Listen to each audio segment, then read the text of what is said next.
Good morning, everyone. Welcome to Accuracy in America, brought to you by Accuracy in Academia. I'm your host, Don Irvine, joined by my co-host, Brian McNichol.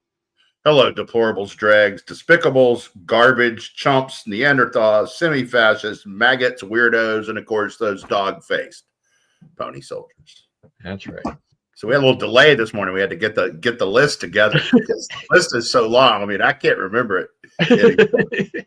Yeah, it's one thing if it's like four things, but how many is Yeah. that? It's like 8 or 9 or whatever it is. Yeah. I don't know. It's But ridiculous. those kind of show you like their whole thing was name calling, and apparently the American people have graduated from 7th grade and moved on. Yeah, it's amazing what we've learned over the years and everything. So before we get into all the issues and stuff like that, they often discussed weather. So this is an interesting thing now because we actually have wildfires on both coasts. That's pretty unusual. I mean, and we've talked about, I think we touched upon this before about how dry it's been here. We got a little bit of rain. What was it? Friday, Saturday, over the weekend, Monday, Sunday, yeah, one of those. Sunday night, I guess. Yeah, and I think they're calling for some more rain maybe coming down there, but these conditions have been really bad as you get up into Massachusetts and areas like that, and they're fighting back some fires, things that they're not used to seeing California. They have a lot of issues and they see a lot of wildfires, and they have a whole management system and firefighting system to try to contain that. And but out when you're coming out east, that's a whole new ball game. This not happening, especially this time of year. So people position those assets for the summer, right? Once they, what happens there, I can tell you as a golfer, like this is like clockwork, right? So you get it like late September, early October, you get a big rainstorm, and the ground never really gets hard again. It's soft the rest of the winter, right? Until it gets hot again in the summer. And the ground's hard still. The golf ball is still bouncing and bouncing because it's not that I'm getting to hit them very often, but it's the ground's dry. The ground's it's the color of dry wherever you are. So yeah, it's been a really dry fall here. It's also been real pleasant temperatures. I've had to be outside at night a lot for like football games and stuff. And, your light jacket is all you need. There's no teeth chattering too much going on. So Marty's season's over. And I think the coldest, it was maybe in the mid 40s for one of the games. But, that's pretty good for Northern Virginia. That's a pretty good run at it. Yeah, I noticed actually that Magruder High School up the street is actually in a playoff game. Yeah, that's right. So like I used to cover sports in Montgomery County, right? And Magruder winning football Magruder was very good at basketball. They won a state tournament when I was doing it, right? The great Dan Harwood, who's the best high school coach I've ever covered in any sport in any location. He is the number one guy. It's weird. Like the time I was in Montgomery County, it's like I don't want to bore people that aren't into all this, but I was a sports writer in Louisiana, Maryland, and Virginia, and there's some good high school sports in those areas, right? So did a little bit of Texas when I was in Louisiana. So you see some good teams, you see some good players, right? But the two best coaches I've ever seen were in the 3 years I was sports editor in Montgomery. The best overall coach in any sport was Harwood, and the best football coach was Terry Changuras.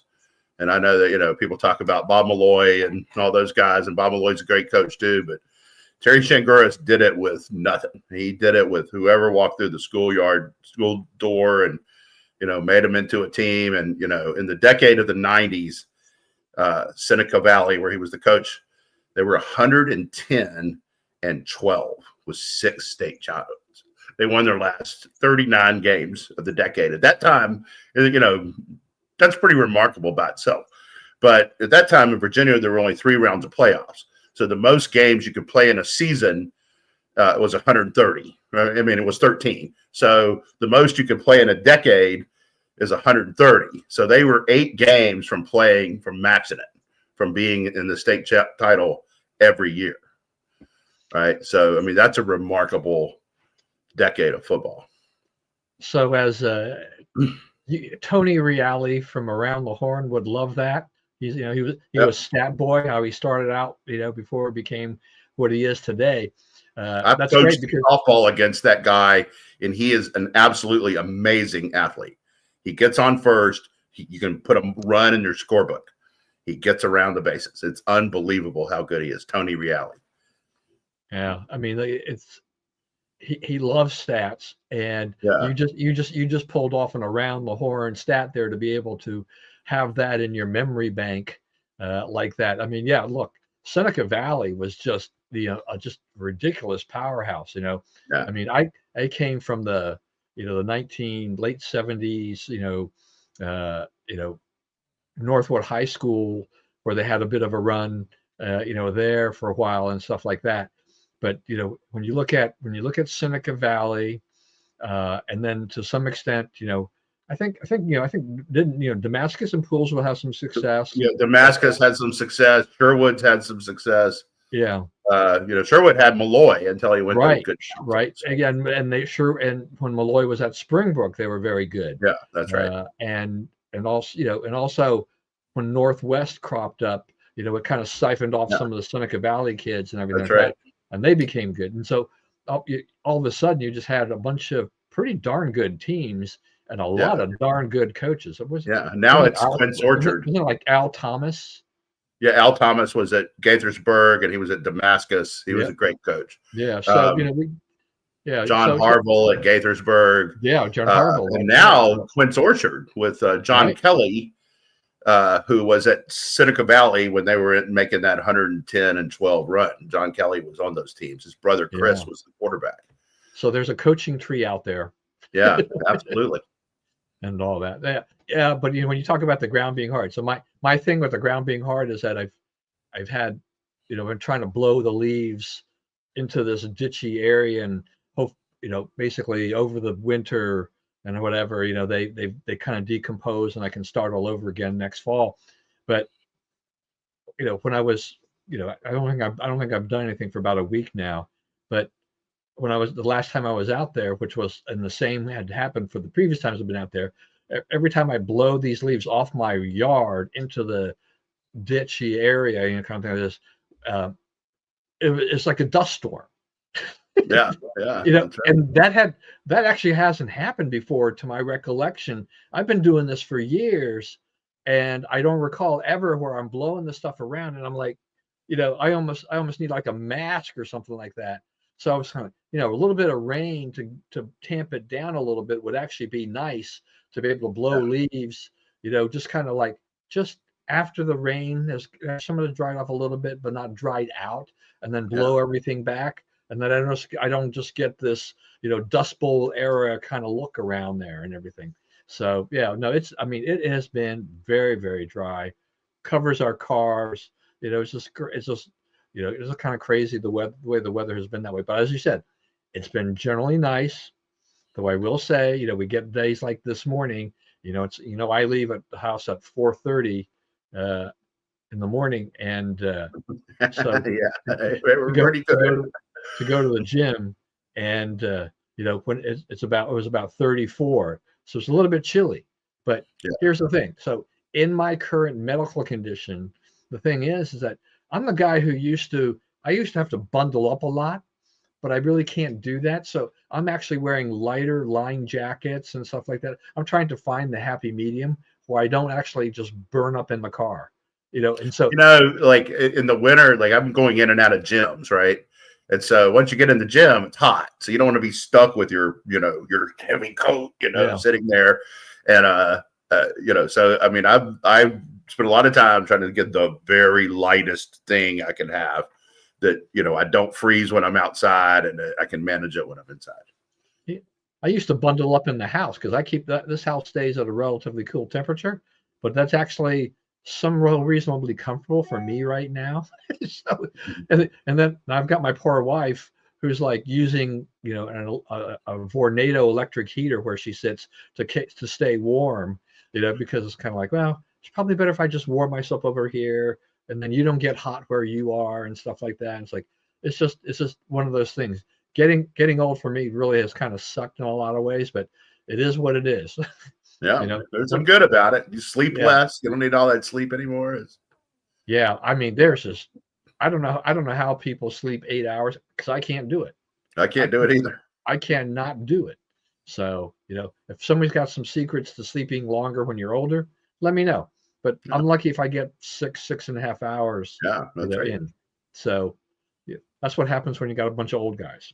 That's right. Um, all right, we'll start with overseas here. So we had these attacks on soccer students in Amsterdam. That's right. They were there supporting the Maccabi team, and these people were running around attacking Jewish students, yelling IDF, IDF, and everything like that. I mean, it is once again this is born out of all the conflict in the Middle East, but this I guess I wasn't really expecting it. I don't think the the police in Amsterdam were necessarily expecting that either. That how the tensions had boiled over there, uh, but they've been trying to control it. But it just shows you. I mean, we've got Trump coming into office. I mean, hopefully these kinds of things won't happen, right? That's what we're Right. counting on, and anything like this would just not happen, right? Right. Well, I mean, last time he was president, kind of the whole world tilted a little more to the right, to respond to it, right? He's a force of nature, right? Whether you like that force or not, he is a force of nature. And the other thing is since then, the EU has careened pretty far to the left, right? They've cut themselves off from their energy. They have opened their borders for immigration. They're giving a lot of money and assistance to illegal immigrants who are changing the face of their countries. They are moving into censorship in a big and meaningful way. Right, a lot of and anytime something moves left, it becomes more racist. Right, the whole thing of leftism is put people in boxes. You're a white, you're a male, you're a this, you're a that. Right, instead of you being yourself, a person with your own dignity and your own views and your own that. Right, and that's the way Europe is going right now, and this is a product of that. And so the next thing you will see, I believe, is some backlash against that, because what happened last time is voters there felt empowered, right? It was like, we too can overthrow the sclerotic, mean-spirited style of leadership and get our own Trump, get our own way out of this, get our own new thinking on these problems. Yeah, I mean, and we have seen there have been pockets of that populism throughout Europe, where these lefties have been, they've just it's been enough for in some of these countries. They said that's enough. They've managed to find the votes and win elections, and kind of change the tenor and the tone of things like that. But this brings a question to my mind, though, with these left wingers, and we just saw. We've just seen the German government collapsed, right? Olaf Scholz, he's probably, I guess he's going to have to call an election by February or something like that. That may not go well. His coalition just fizzled away. But I wonder whether or not some of the lefty movements, some of these things, we saw a lot of this stuff that has happened over the last few years. Is this a result of these lefties looking at Biden coming to office, thinking that they had 4 years, if not at least 8 years, of Democrat control here, and that they would get friendly policies? America was going to sign on to every left-wing kooky thing, international treaty and whatever going on there, and so that they were basically all on the same page. Right. Also, because Biden had pretty much handed over a lot of these things like environmental policy and a lot of things to the left here. So they were all kind of working together. Now we see, Trump getting elected, there's going to be a radical shift. Yeah, that's right. That's good. Yeah, and it's going to have a lot of effects. It's like one guy's in big trouble over it is Trudeau in Canada, right? They could lose every district, or what do they call them, the ridings? Anyway, they could lose them all. They could get blanked in this election. That they're in that bad of shape. It's he's almost certainly going to be out of office in a few months.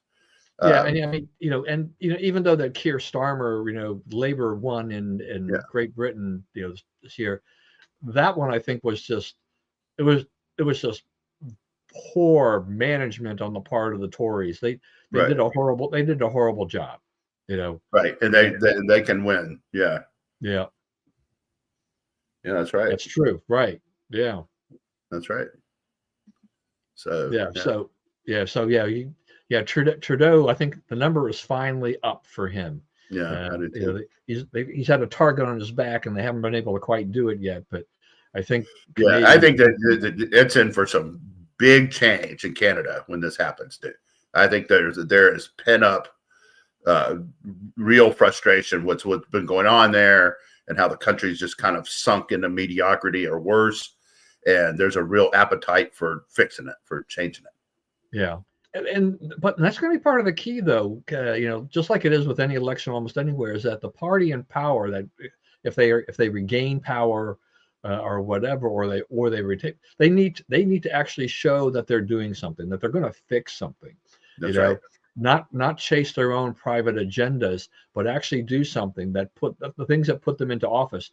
You better act on that, because particularly with parliamentary elections, things can go south in a hurry. Yeah. So, there's one thing I was thinking about, like our presidential election, right? Yeah, that's right. That's right. And fingers crossed. In our election, our sentences were action verbs. Their sentences were be verbs, right? Trump is a fascist, right? We're saying we're gonna fix this. We're gonna fix that. Right. Now, not, anytime you have a big, long list of proposals, some of those proposals are not going to be great. Right. You're going to have to rethink or whatever. But like, we're talking about fixing things. They're talking about Trump is a fascist. Right. All his followers are evil people. Right. So they are, they're not, they're gonna. Right. Their whole thing was be verbs, and they got what they deserved. Yeah. No, they're really smarting over this. I mean, the finger pointing and kind of the caterwauling and just all these things about who's to blame for this, that, and the other. It's interesting to see how who's supposed to be taking the blame. Blame has been put on to Biden. Blame has been put on to Harris. There are others that say that it isn't either one of them. It's just it's voters staying home, and it's not Harris's fault. But come on, I mean, okay, officially, Biden received 81 million votes, right, 4 years ago. This time around, Harris. Remember, that's why I'm saying officially. I hear you. I know not everybody buys into that, but those are the official numbers that are recorded in the books. Right. That's right. They are what they are. I'm not questioning you. I'm just saying. Trump yes, there are questions about that number, but that's the number. Yeah, and Trump had less. Trump had what, like 74, 75. Yeah. So now. Now he has like 79. Trump has exceeded the previous vote total. So he's now received more votes as a Republican president than anyone in history, right? Because he's already done that the last time. He set that record. By the way. Yeah, right. He just keeps breaking his own record, right? And then this time it's enough to win officially, and plus the electoral vote, which came in very well for him. But and plus the House and Senate, right? And so, Harris is there at, maybe, they're still counting, and, they're still counting some votes, but where Harris is what, 71, maybe 70.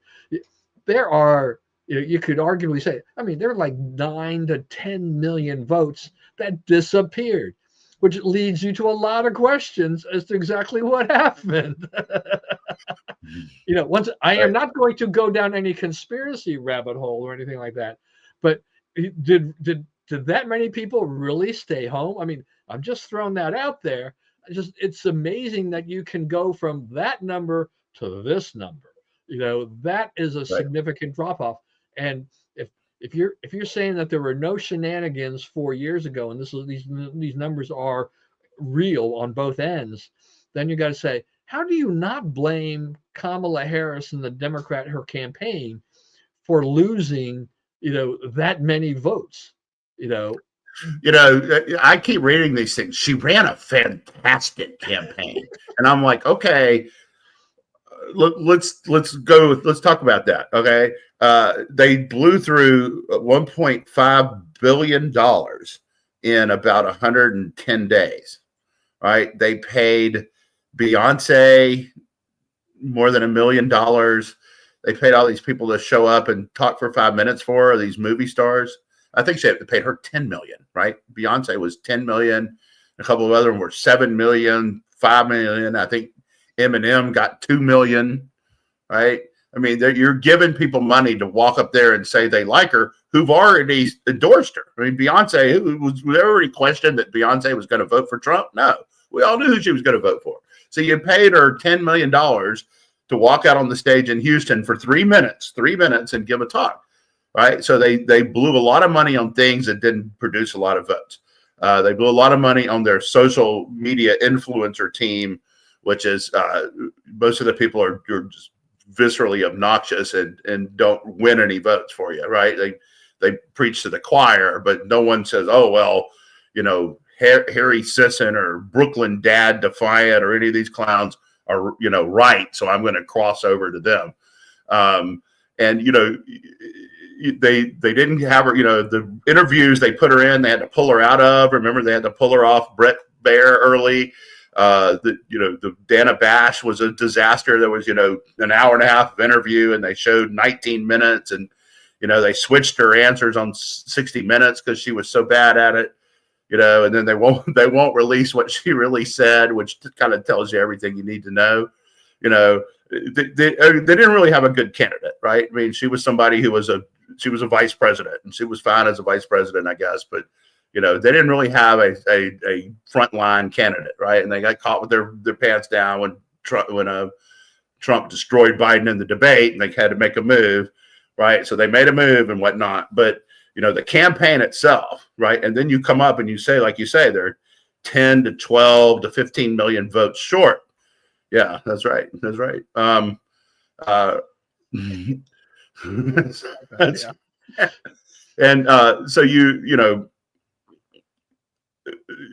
where did the 10 or 12 million votes go? Why didn't you turn them out?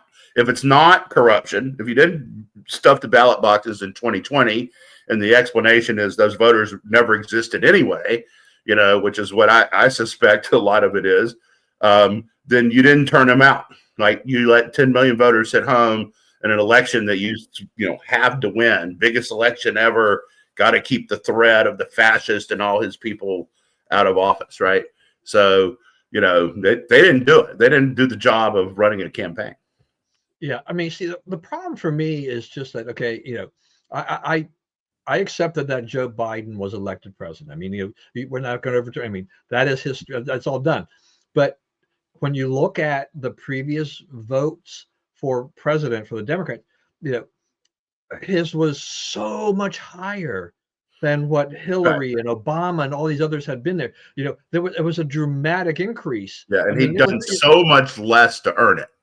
Right. I mean, he had not gone, they get on Hillary for not going to Wisconsin. He didn't go anywhere. He stayed in his basement. Right. I mean, he gets all those votes and he didn't do diddly squat. So where Kamala is, she has received more votes than Hillary and some of the others, right? So now her vote totals actually, if they kind of line up. I mean, if the totals for Trump were increasing, it would make sense that the Democrats are going to get some more votes too. So they both, come the rising tide. So both sides were getting more votes, but not significantly more like that, not that huge jump that they had. I mean, I think Hillary had 69 million and Biden goes to 81 million. Yeah. That's significant. 66 million. He had 63. So it's even more. Yeah. Yeah. So 15 million more people voted for Biden than, the first woman president, former ambassador, former senator, the perfect, the most qualified candidate ever. Right. Yeah. Biden got 15 million votes more than the most qualified candidate ever. Right. Yeah. That's what they're saying. That's what they want us to believe. Right. Like you say, we're not equipped as a country, really. I think the Republicans did a good job this year of fighting corruption. Right? They had people they had that carload of people driving around Pennsylvania stamping out all the crooked stuff that was going on election day. Right? So they kind of served notice. If you cheat this time, there's a lot better chance we'll see you and know about it. Now, you have some trucks that pulled up on, some trucks that pulled up on Eric Hobby, right? And he wants to go look at the trucks, right? But now we've seen the trucks. The trucks are on film. They're going to have to explain that, right? And no one's taken office yet, so it can still be unwound, right? We're not doing Texas v. Pennsylvania when it's too late, right? It's certified or whatever, right? These things haven't happened yet. You can still police, and I don't know if he has the votes. I don't know what's going on there, but he could, right? And it does look like some suspicious stuff happened. So part of it was the Republicans were really aggressive about stopping it this time, and I think the Democrats are kind of like, okay, prison is prison, and if they win, that's where we'll be. So, I think that was a good move on their part. Probably helped them some, especially in places like Pennsylvania. Yeah, and I may have said this last week. One of my fears going into the election was just that, after the midterms, I was concerned about abortion was going to fuel, the Democrat vote, and it didn't at all. I mean, right. the measures passed in a lot of states.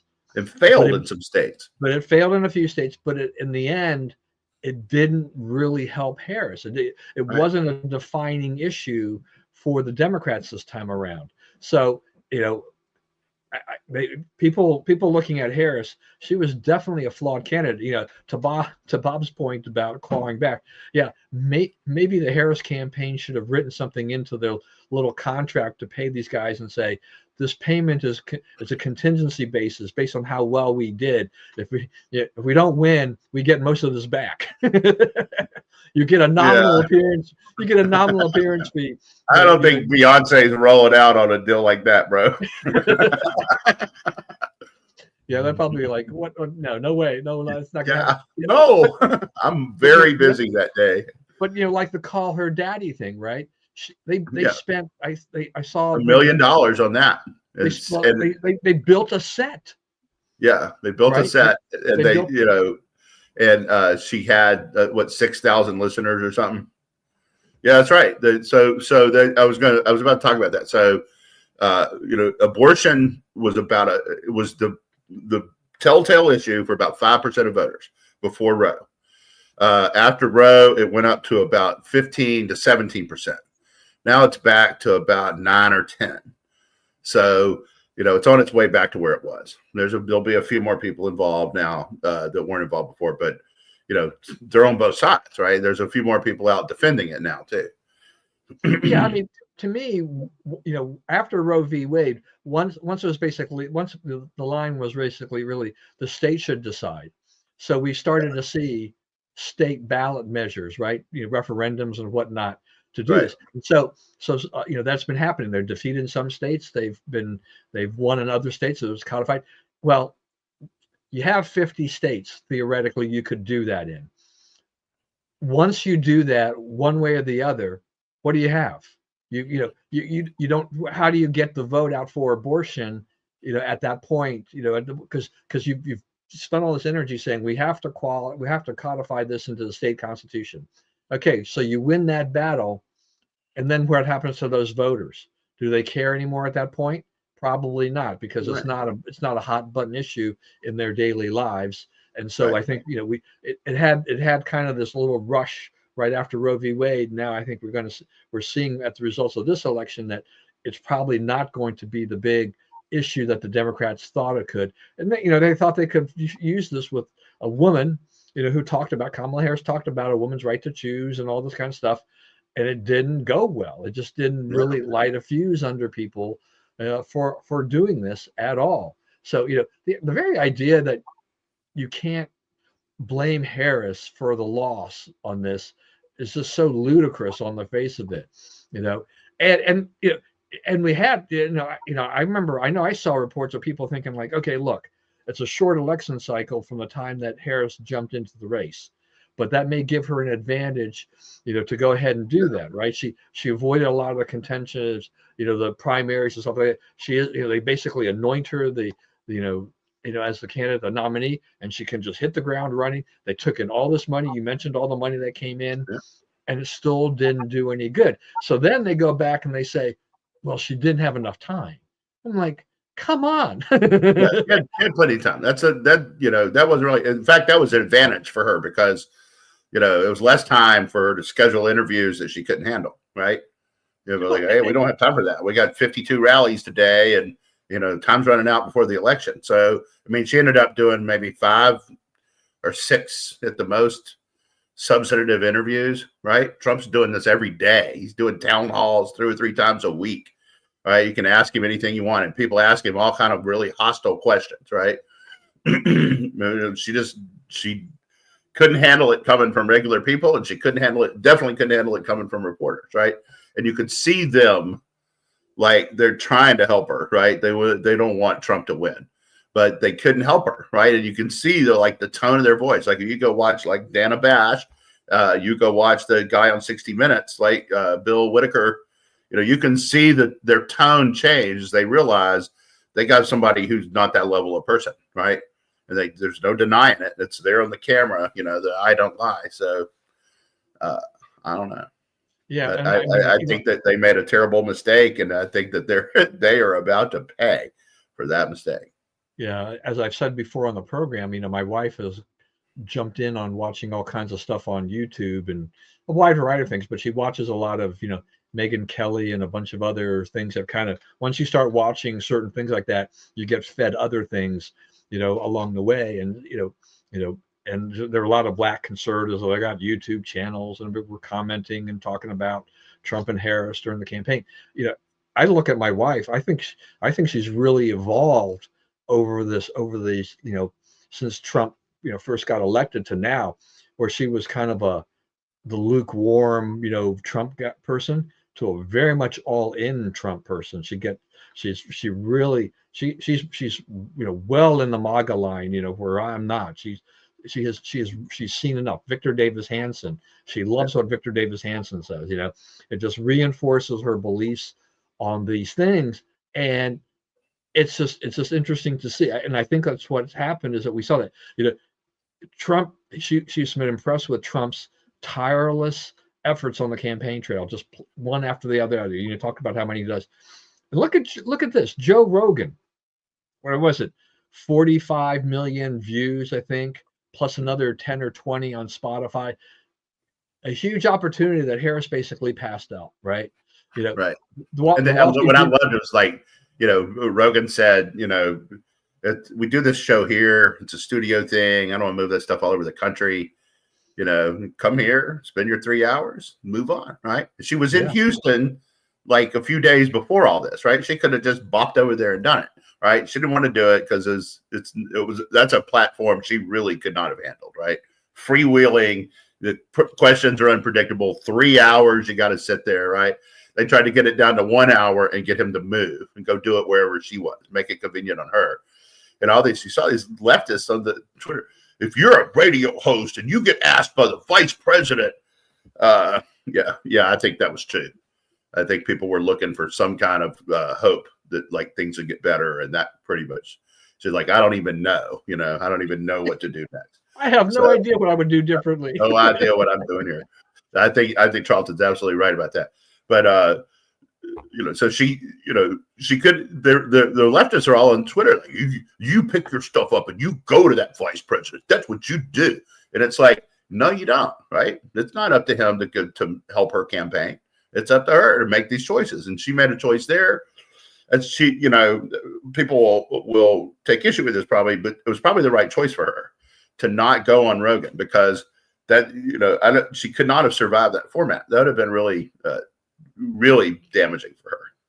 Yeah, I mean, probably was, but it's just I was reading the Wall Street Journal and they talked about Trump and what they called the manosphere and how much he was propelled by the manosphere. It was interesting to see that. I mean, he really kind of got into those bros, these guys, and they, he got a lot of people just attracted to what he was saying, what he was doing. J.D. Vance went on Rogan, and he was good. They did a really good job of hitting a lot of these podcasts that hit that younger male segment. Here's the thing, though. They're telling you all that to cover up the real problem. Okay, the real problem is this. Yes, married men went for Trump by 18 points. Single men went for Trump by 6, 8 points, something like that. Married women went for Trump by 4 points. Unmarried women went for Harris by like 22 points. Okay, I may have some of those numbers a little off one way or the other, but the only thing she's winning is unmarried women.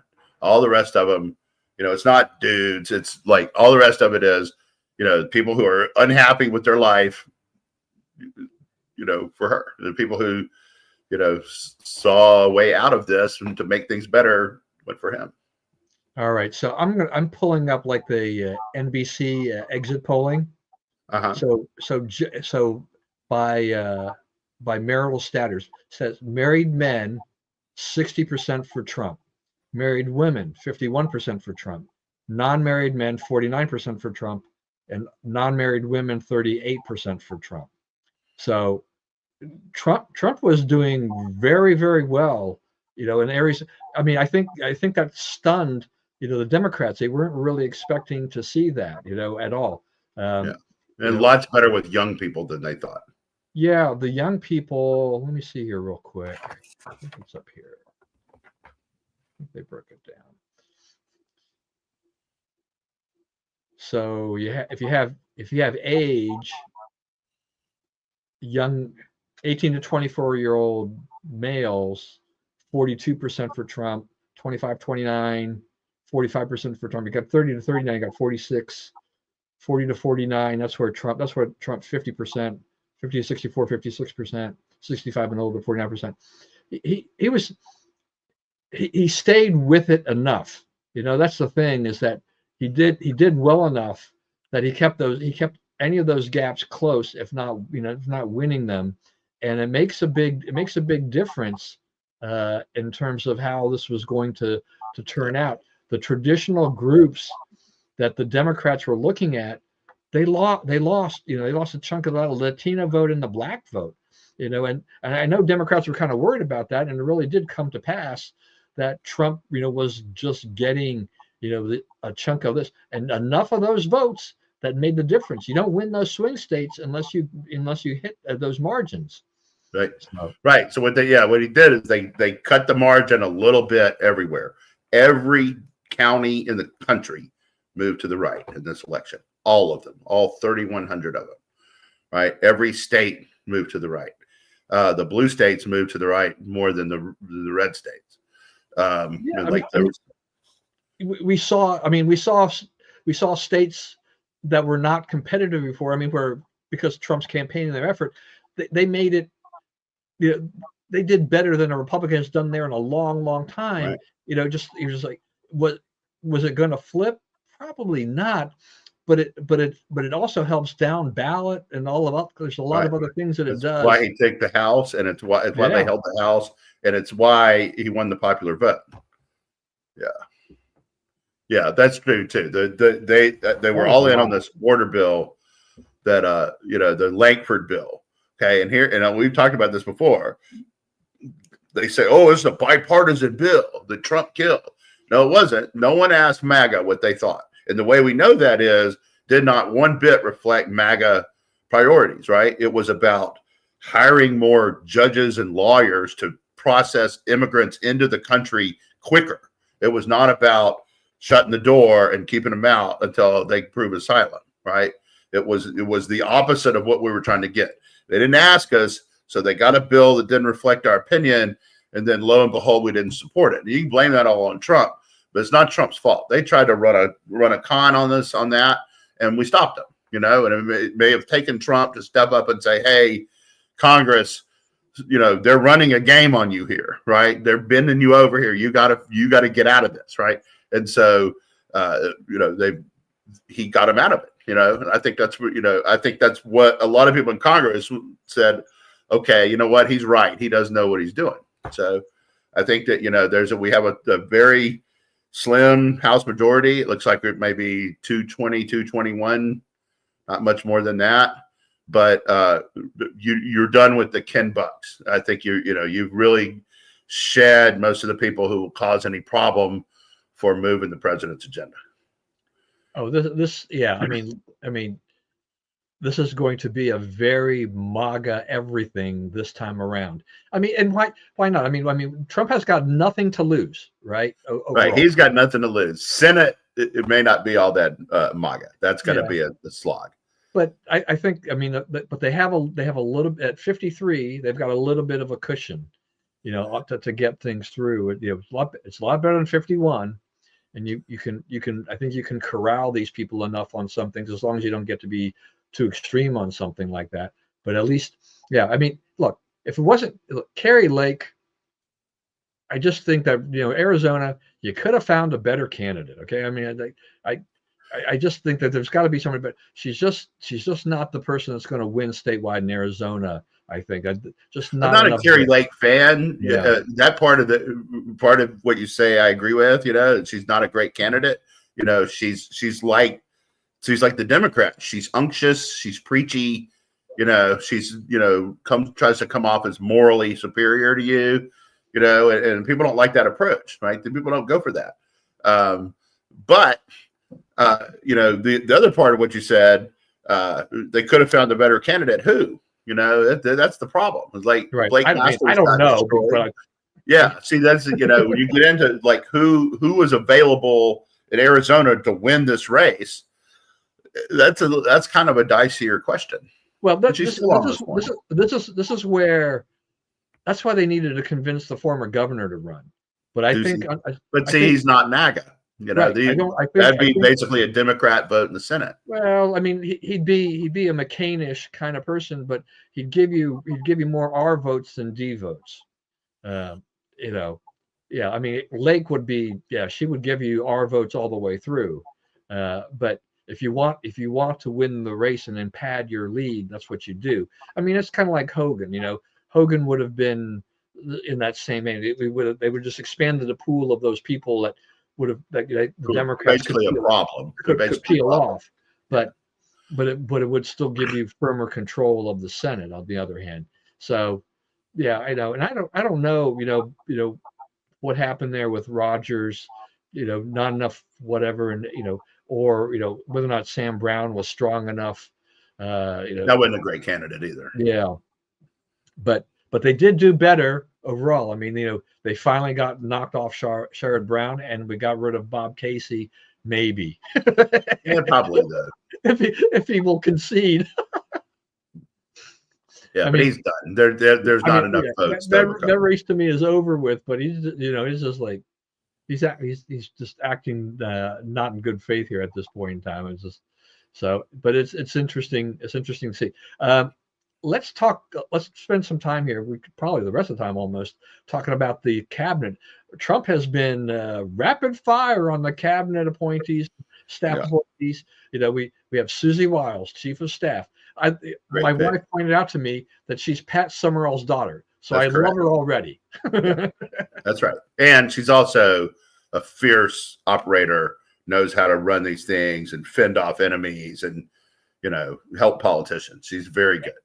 Yeah, and if you look at the Trump campaign, it was actually pretty well run this time. We didn't have this really well run. It didn't implode. We didn't have all the backbiting.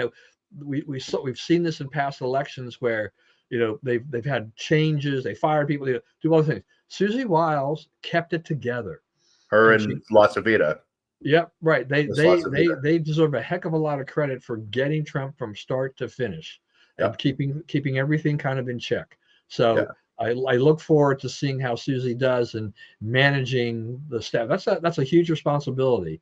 But we'll see how she does. It's bigger than probably anything she's really bigger than anything she's done before. But she's got a lot of experience under her belt. That's the first woman to hold that job. Yeah, the first thing Trump does is break a glass ceiling. Yeah, I know. Yeah. It's not like the first transgender to hold that role. It's the first, which would have been something Biden would have done the next time. Speaking of transgender, let's talk about defense. where where where they kind of went in the opposite. You had the Millie was a cross dresser. The guy who was in charge of the nuclear safety was a cross-dressing luggage thief. Remember that guy, Sam Britton or whatever his name is? That guy gave me the creeps. Yeah, and then you have Lloyd Austin, with his 7 mask and lying about his surgeries and trying to see how woke they can make everything. They got a guy who was going to muck the stable of woke in the military. Hegseth. He's a Fox guy. Yeah. So the question is going to be, I think, is that will he be confirmed? It's so outside the norm. I mean, we do control the Senate. Right. You only need 51 votes now, or actually 50 because you have Vance. Right. So the filibuster once again comes back to bite the Democrats. Good job, Harry Reid. That's right. It's like, who would know? I mean, Harry Reid, the Supreme Court. Harry Reid, this. I mean, we stand a better chance of getting these people confirmed. I mean, that's probably the only question mark, only because because he's going to get the Democrats are going to rail hard and the media will rail hard because they've already been doing it. Oh, he's a Fox News, host and everything like this. We can do this, but he's a veteran, right? Well, it's not that he said 2 combat tours, right? Yeah. Is 3 Bronze Stars. So he's actually got mud on his boots, right? Yeah. He's actually been in a theater fighting against the enemy, right? In recent years, in recent times, right? So he understands what is the military going through right now? What is it short of? What does it have too much of? What needs to be fixed, right? I love that, the defense contractors are like, who the heck is this guy? Good. I'm glad that you don't know him, right? I'm glad that you're going to have to come to him and present and talk about real value, right? It's not just keep doing what we've always been doing. Everything's good, right?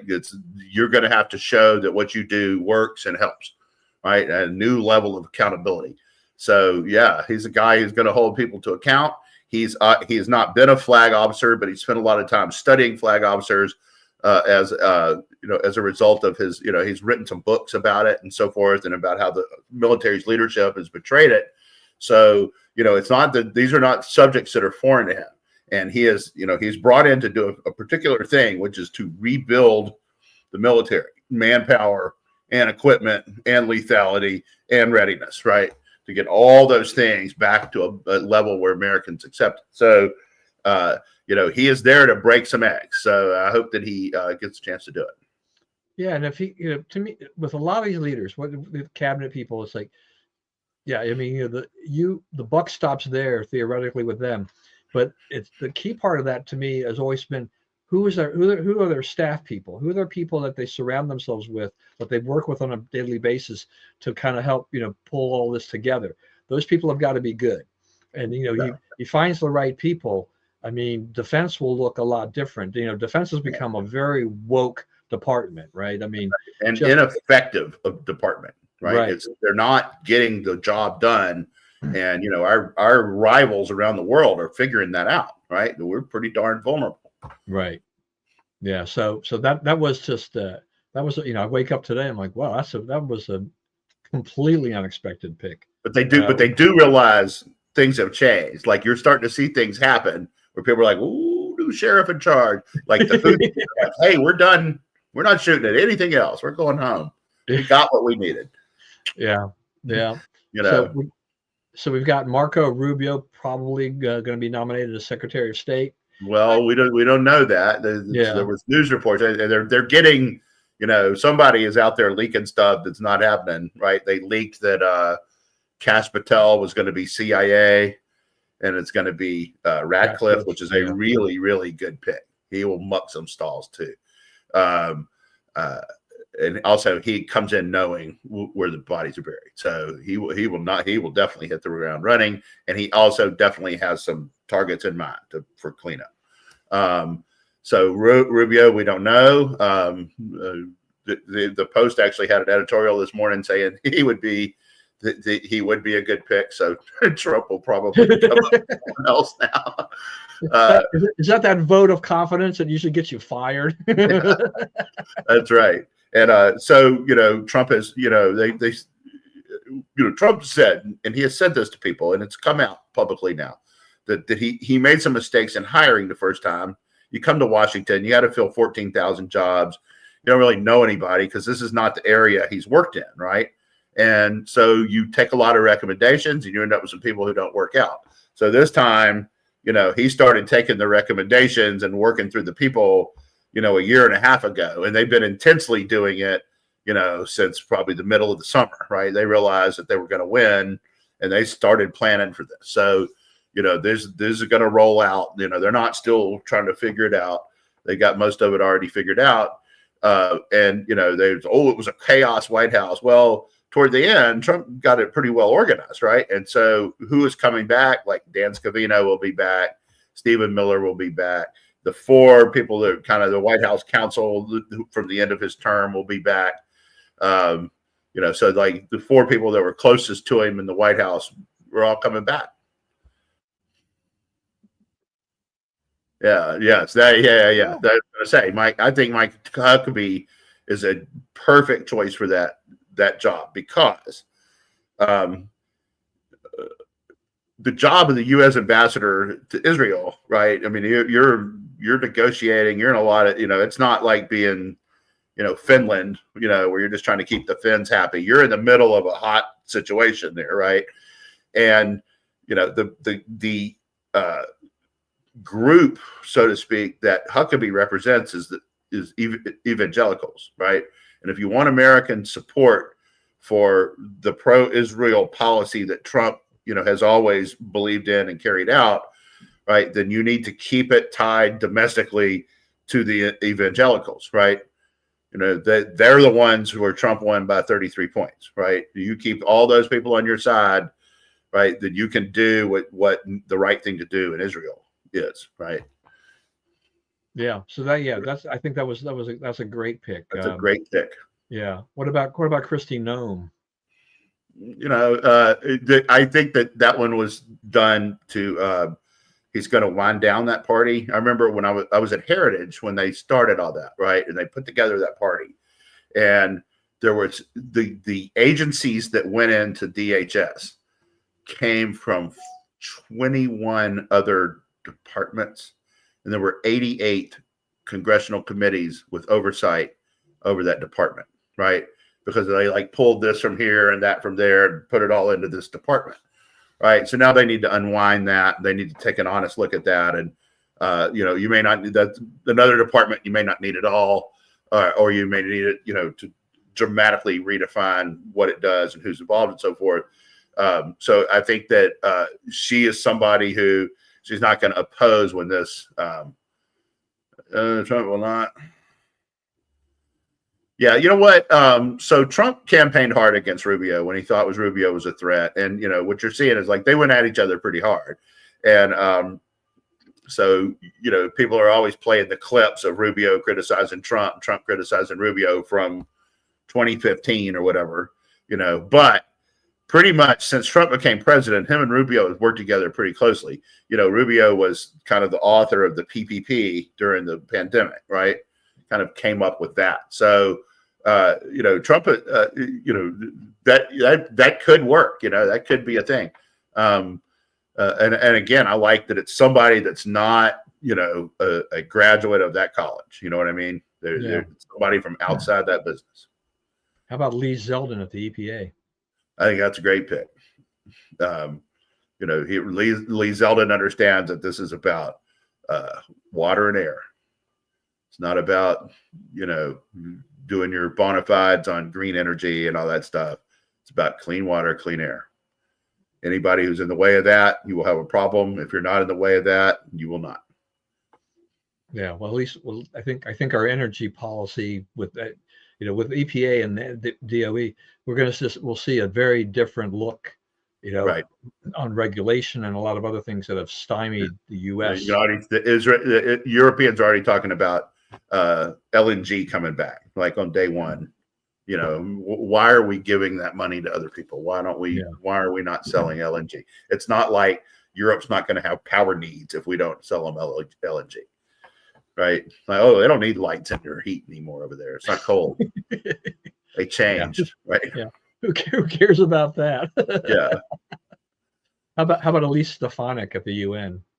I think that's a great pick, right? I had somebody, she is hardcore pro-Trump, which is the number one thing of that job. It's like you don't want anybody in there milly-mouthing the agenda or double talking people on what's at stake, right? I think that, I thought Haley was effective early in Trump's term, strong woman, explaining our position, who agrees with the president, endorses his views, carries them out. I think what you're seeing is one of the things that Trump perceived is that